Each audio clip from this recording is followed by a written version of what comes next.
آج بہت سے لوگ کیا کہتے ہیں کہ جی ہم کیوں میری کرسمس نہ بولیں، جب کہ وہ ہمارے کولیگز بھی ہیں، کو ایگزسٹنگ کریچرز ہیں، کوئی ایتھکس نام کی چیز ہوتی ہے، آفس میں جائیں تو ہمارے یہاں تو باس ہیں یا کولیگز ہیں ہمارے ساتھ، تو ہم ان کو کیوں نہ خوش کریں؟ وہ بھی تو ہمیں عید مبارک بولتے ہیں ہماری عید پر، ہم کیوں نہ ان کو ان کی عید پر میری کرسمس بولیں؟ دیکھیں، ایک مسلمان ہمیشہ یاد رکھتا ہے کہ اس کے پاس جو کمپس ہے وہ صرف ایک ہی ڈائریکشن ہے، اور وہ ہے اللہ تعالیٰ کی رضا۔ جب وہ کمپاس اللہ کی رضا کی ڈائریکشن میں ہوگا، مسلم وہاں اپنے آپ کو اسٹیٹ فاسٹ کر لے گا۔ جب وہ کہیں اور گھومے گا کمپاس، مسلم پھر سے اپنے آپ کو مسلمان جو سیدھا کرے گا، میں نے اللہ کی رضا دیکھنی ہے۔ عید مبارک میں اللہ تعالیٰ کی رضا ہے، لیکن میری کرسمس میں اللہ تعالیٰ کو گالی دینا ہے۔ ایک مسلم کا کمپاس یہاں کام نہیں کرتا، وہ ڈیویٹ ہو جاتا ہے، اس لیے مسلم جو ہے ان کو میری کرسمس نہیں کہہ سکتے، ٹھیک ہے؟ اور آپ صرف خود سوچیں کہ یعنی اس کو کس کس انداز سے سمجھانا پڑ رہا ہے کہ آپ دیکھیں ایک کمپنی ہے فار ایگزامپل، اس کمپنی کو چلانے کا اونر ہے، آپ کے ساتھ ایک کولیگ ہے، وہ اس اونر کو گالیاں دینا شروع کر دے۔ آپ کے ساتھ ہی امپلائی ہے، کام کر رہا ہے، لیکن اونر کو گالیاں دے رہا ہے۔ اب آپ کے پاس جو مورلز ہیں، ایتھکس ہیں، اور آپ کی کمپنی کی جو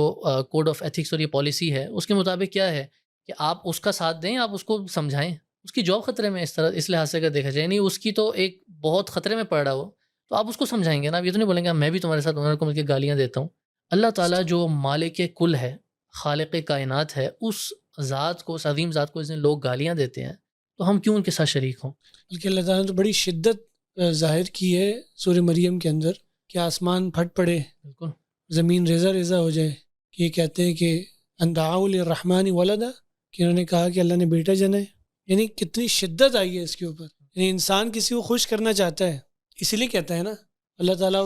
اور خوش آپ کے انوائرمنٹ سے ہوتا ہے، اللہ تعالیٰ اس انوائرمنٹ کو ہی تباہ کر رہا ہے۔ بالکل اگر تم یہ کہہ رہے ہو تو تم انوائرمنٹ ہی تباہ کر رہے ہو، اور انسان یعنی کفر کے کن اندھیروں میں جا کر پہنچ جاتا ہے، اس کو آئیڈیا نہیں ہے۔ اللہ کے رسول صلی اللہ علیہ وسلم کا فرمان ہے نا کہ انسان ابن آدم جو ہے وہ اپنی زبان سے بلکہ اپنے عمل اچھے کرتا رہتا ہے حتیٰ کہ اس کے اور جنت کے درمیان میں ایک شبرہ، ایک بالش کا جو ہے نا وہ فاصلہ رہ جاتا ہے، لیکن اس کی زبان سے ایک ایسا کلمہ نکل جاتا ہے کہ اس کو جہنم کے اندر ڈال دیا جاتا ہے۔ یہ سبحان اللہ، یہ ان کلموں میں سے کہ انسان جو ہے وہ کہاں تک گر